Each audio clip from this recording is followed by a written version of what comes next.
This is tutorial number 3 on how to use a 3D pen. And in this video we'll cover some advanced techniques that you can use to really elevate your 3D penning game. I've released 3 tutorial videos all at once that cover skill levels from the absolute beginner to advanced techniques. So if you find the tips in this video too hard, go check out my basic techniques tutorial. I'll put links at the end of this video and in the description below. I also want to say that you can get burned by a 3D pen and the molten plastic that's coming out of it. The tools shown in this tutorial can also be very dangerous, so please be careful and use caution when dealing with anything from this tutorial.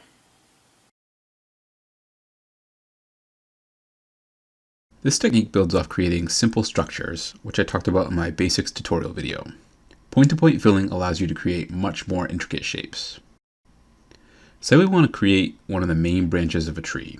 We start by sketching out the side profile and then penning that out. We can then build up structural ribs along the way, gradually tapering them down as we work our way out to the end of the branch. Once we have all the ribs in place, we can use point-to-point filling to create the outer structure.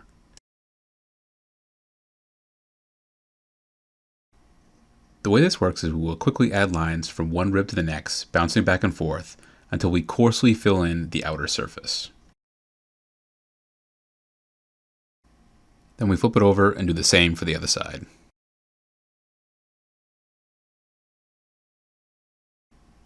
Finally, to add some strength in the other direction, we apply some lines like so, and then press them in so they don't bulge out too much.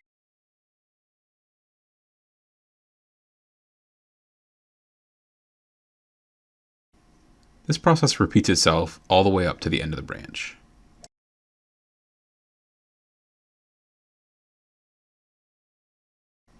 So with point-to-point filling, we've been able to lay out a coarse structure on an intricate shape. This technique can also be used to create interesting surfaces with the aid of a pencil. We can go point to point between two walls and use the pencil to hold the lines in the desired shape while they cool and become rigid. One tip for this is to release the extrude button early, otherwise your lines will sag on one side.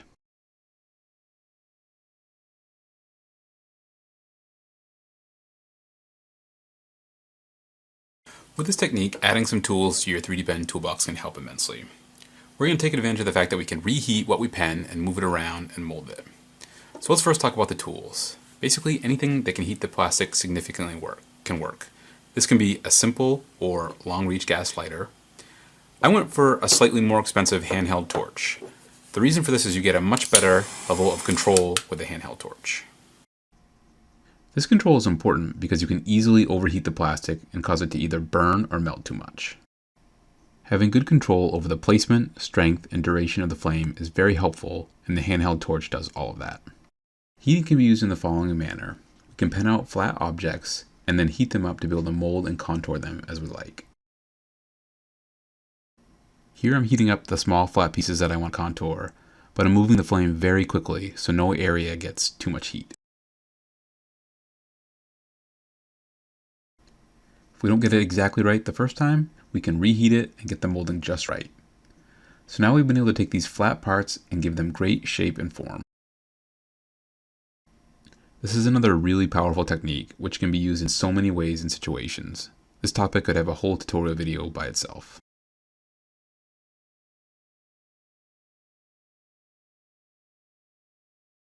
Let's now talk about adding a nice looking surface finish to any object. I call this one a continuous surface finish. The goal here is to have long, continuous lines of filament that produces a nice looking result. Some tips to making this come out well are: having a smooth surface to pen over is key. Since you're trying to create long, unbroken lines that look uniform, any blob, edge, or hole that your pen gets caught on will disrupt this. That's why I recommend doing the following prep work before laying down the final surface. Fill in any gaps or holes or big changes in the surface with your pen. Use your flush cutters to trim off any blobs, and sand down the surface with some 150 grit flexible sandpaper to get a decently smooth surface. You don't have to go crazy with sanding. If you can run your finger over a smooth, continuous surface, you're good to go. Making your unbroken lines long will help reduce the number of seams on your surface. However, there's usually a limit to how long you can make them based on the specific object you are creating. Try to blend the seams into the geometry of the object itself. Cleaning up these seams takes us right into our next tool and technique.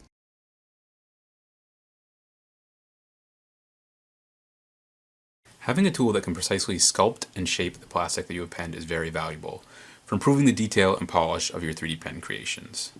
There are two types of tools that can serve this purpose. The first is the common soldering iron that is used with electronics. You can switch different tip types in and out, and they are relatively inexpensive. The second type of tool is called a wood burning or engraving tool.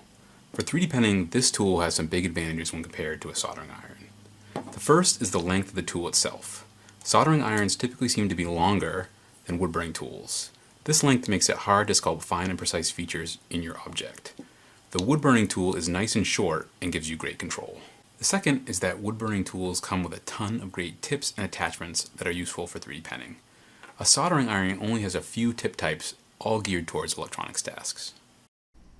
So what are some ways you can use this wood burning tool with 3D penning?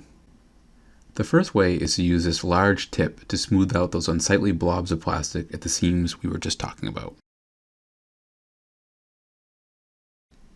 The second is to use this fine pointed tip to fix the surface finish of the area I just smoothed.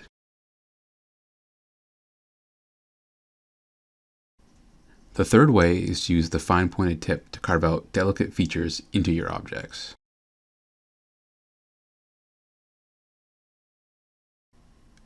Finally, there's even a hot knife attachment for accurately slicing away large, thick sections of plastic. So many possibilities with this tool, it's highly recommended. Those are my advanced techniques. Combining them with the ones shown in the basics video should give you a lot to work with. And if you haven't seen that basics video, it might be worth a watch to make sure you haven't missed any valuable tips or techniques. I will be releasing more of my own 3D pen creations, as well as other tutorial videos, so please subscribe if you want to see any of that. Thanks for watching, and I'll see you all in the next video.